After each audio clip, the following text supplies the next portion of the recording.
Suster, Bapak, Ibu, dan anak-anak yang terkasih, selamat pagi. Semoga kita semua dalam keadaan sehat dan penuh sukacita.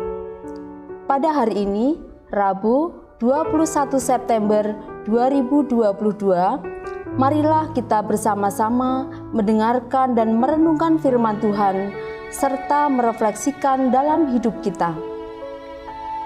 Marilah kita awali dengan membuat tanda kemenangan Kristus. Dalam nama Bapa dan Putra dan Roh Kudus. Amin. Inilah Injil suci menurut Matius. Dimuliakanlah Tuhan. Pada suatu hari, Yesus melihat seorang yang bernama Matius duduk di rumah cukai. Yesus berkata kepadanya, "Ikutlah aku."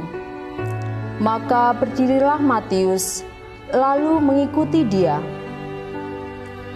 Kemudian ketika Yesus makan di rumah Matius, datanglah banyak pemungut cukai dan orang berdosa, makan bersama-sama dengan dia dan murid-muridnya.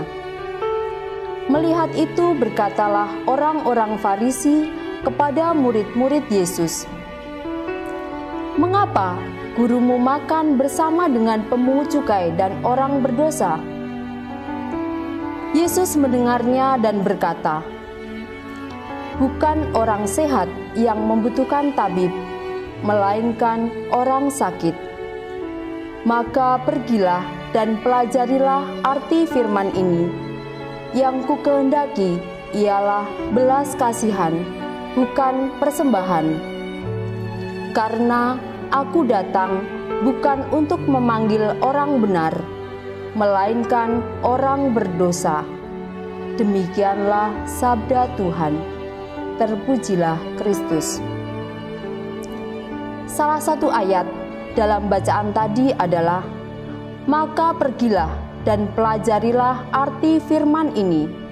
Yang kukehendaki ialah belas kasihan dan bukan persembahan, karena aku datang bukan untuk memanggil orang benar, melainkan orang berdosa." Anak-anak yang terkasih, sebuah kisah yang akan kami sampaikan hari ini sebagai permenungan kita.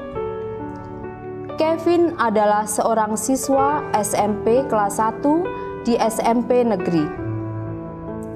Ia adalah seorang anak berprestasi dengan ranking tertinggi di SMP tersebut. Dengan mendapatkan predikat tersebut, ia mendapat banyak perhatian dari teman-temannya, entah baik ataupun buruk.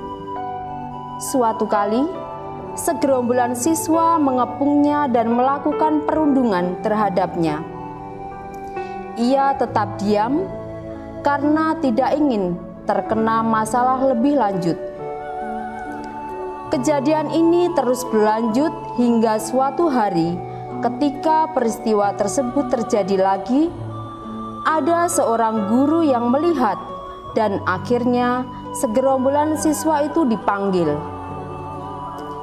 Melihat itu, Kevin ikut dengan mereka ke ruang BK. Melihat siswa yang lain dimarahi, Kevin merasa iba. Ia berkata kepada sang guru untuk mengampuni anak-anak itu dan berkata, "Saya tidak pernah mendendam kepada mereka. Saya memaafkan mereka." Mendengar itu, guru itu berhenti dan hanya memberi peringatan. Setelah keluar dari ruangan BK, anak-anak itu mendatangi Kevin dan berterima kasih kepadanya, serta berjanji untuk tidak mengulangi lagi apa yang telah mereka lakukan.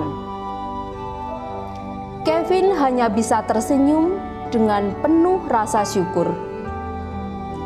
Anak-anak yang terkasih, dalam setiap ajaran Yesus, Ia menghendaki kita untuk berbelas kasih. Pemungut cukai, seorang yang berdosa, dan masih banyak lagi tokoh dalam kitab suci yang menggambarkan bahwa Yesus adalah pribadi yang penuh dengan belas kasih.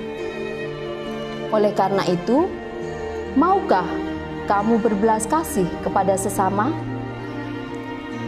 Anak-anak yang terkasih, refleksi kita pada hari ini adalah yang pertama, apakah selama ini aku sudah berbelas kasih kepada mereka yang menyakiti aku?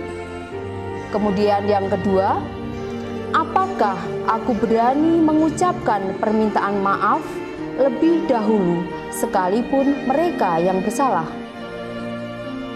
Marilah berdoa.